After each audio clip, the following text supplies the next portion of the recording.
১৫৮ কোটি টাকার প্রজেক্টে সংস্কার করা হচ্ছে বঙ্গবন্ধু জাতীয় স্টেডিয়ামের কাজ। প্রজেক্টের মেয়াদ এই বছরের ডিসেম্বর মাস পর্যন্ত। কাজ চলছে জোরে সোরেই। আশা করা হচ্ছে প্রজেক্টের মেয়াদকালের মধ্যে সম্পূর্ণ কাজ শেষ করা হবে। মূলত ফুটবল ম্যাচ খেলার উপযোগী করে তৈরি হচ্ছে এই মাঠ। কাজ শেষ করে বাংলাদেশ ফুটবল ফেডারেশনের কাছে মাঠ হস্তান্তর করা হবে। হস্তান্তর করার আগ পর্যন্ত মাঠের কাজ চলবে। স্টেডিয়ামে ৬টা টাওয়ার দেওয়ার কথা হচ্ছিল, তবে নেই পজিশনিং। ২৫০টিরও বেশি ডিজাইন অপশন নিয়ে ওয়ালটন স্মার্ট ফ্রিজ, বোঝে আপনার প্রয়োজন। সুতরাং 4টা টাওয়ারই থাকবে, তবে নতুন করে লাগানো হবে ফ্লাড লাইট, যা আসবে জার্মানি থেকে। ফুটবল মাঠে ছিল পানি দেওয়ার অবাস্তব পদ্ধতি, তবে নতুন করে বসেছে স্প্রিংলার, যাতে প্রাণ ফিরে পেয়েছে জাতীয় স্টেডিয়ামটি। প্রজেক্টের পরিকল্পনা ও উন্নয়ন পরিচালক শামসুল আলম জানালেন কাজের অগ্রগতির কথা।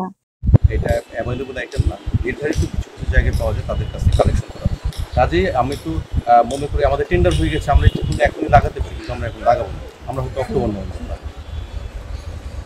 বুঝতে পারবেন যে আমরা দেখেন এদিকে দেখেন আমরা আমরা ফিনিশিং পর্যায়ে যাচ্ছে, নিজের ফিনিশিং পর্যায়ে যাচ্ছে। আমাদের যে চেয়ারগুলো আছে, লোকাল চেয়ারগুলো আছে, সেগুলো আমরা একটু পরে লাগাবো, অক্টোবর নভেম্বর বা সেপ্টেম্বর লাগাবো, যাতে এই বিভিন্ন অব্যবহৃত কারণ নষ্ট হতে পারে। সেজন্য যে পুরো গ্লাস নিয়ে ইতিমধ্যে বলেছি যে পুরো গ্লাসটা এটা আর্মি থেকে আমাদের অ্যাসাইনমেন্ট দেওয়া হয়, গ্লাসটা আমরা লাগাবো।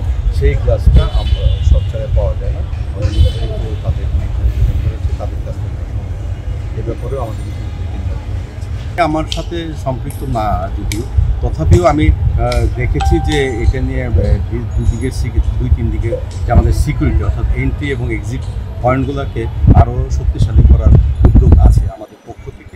তখন হয়তো এটার মধ্যে অযাচিত যান বা অন্যান্য অযাচিত ব্যক্তিরা বেশি প্রবেশ করতে পারবে, তখন অটোমেটিকলি এটা সিকিউরিটি আরও বেশি।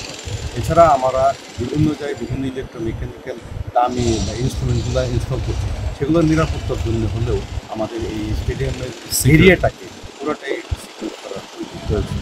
শেডের কাজ চলছে পুরো দমে। পুরো গ্যালারিতে বসবে নতুন চেয়ার, তবে এই চেয়ারগুলো সেপ্টেম্বর অক্টোবরের দিকে বসানো হবে, কারণ আগেভাগে বসালে নষ্ট হয়ে যাওয়ার সম্ভাবনা আছে।